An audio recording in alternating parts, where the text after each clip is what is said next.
Well, our next guest knows all about political violence. House Majority Leader Steve Scalise, as you recall, was shot at a congressional baseball practice in 2017. And we're glad he's still here, and we're glad he's with us here this morning. Congressman, you have a unique and special perspective here. The specter of political violence is always there, and it can be what people say that encourage an environment where it actually happens. Yeah, absolutely. And, what Brian said is right, too. I mean, everybody's got to look at the rhetoric, but, it's one side that is going after Donald Trump in a way to demonize him personally. When we talk about the policies of the Democrats and the progressives, it's those policies that need to be front and center. But the left seems to have targeted Donald Trump as a person. They don't talk about how they don't like his tax and border policies. They just go after him personally. They demonize him. It's a weaponization that is dangerous. The mainstream media does it too. They've got to look in the mirror, and they can't be immune from this because it's been an all-out assault on Donald Trump, the person, for years now, and it adds up. I mean, I saw this myself when the shooter went out on the baseball field to kill all of us as Republicans. The rhetoric from the left was what charged the shooter. And it was very violent rhetoric. It was rhetoric that's not even true about Republicans. And that's what's being said now again. It's got to stop. They do it all the time, and they just kind of act like, well, it's somebody else. It's society. It's not society. All it takes is one unhinged person, but that one unhinged person is acting on things specifically that are said by the left. That's what's got to stop.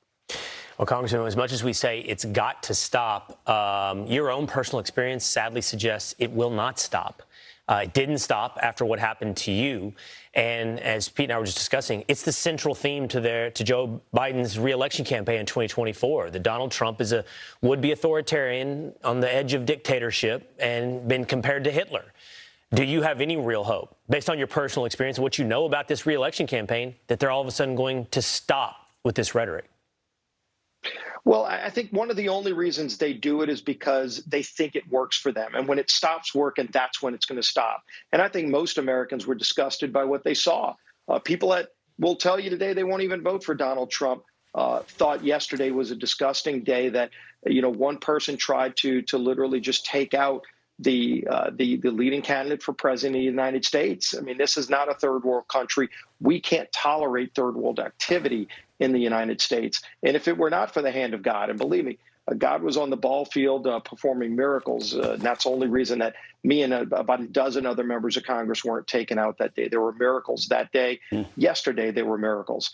And I think the hand of God was there, too. You can just see 1 centimeter over, and we're having a very different conversation. Yes. Miracles are still performed every day, and thank God for that. But there's also hypercharged rhetoric that needs to stop from the left. And, as Brian pointed out and Kellyanne pointed out, I mean, look, there's legislation right now filed by Democrats from months and months ago to take away Donald Trump's Secret Service protection. That's a very specific, targeted action because they don't like the person. They can't tell you what policies of his they don't like. When Donald Trump was president, name something he did that you didn't like. You didn't like a hot, strong economy. You didn't like a secure border. You didn't like peace around the world. We had 2 Abraham Accords, peace agreements with Middle East countries and Israel under Donald Trump. And they want to act like none of that existed because they don't like the person. I think maybe they're threatened by the successes he had, and that we can have those successes again. And maybe it threatens the people in power on the left. And that's something to be accounted for.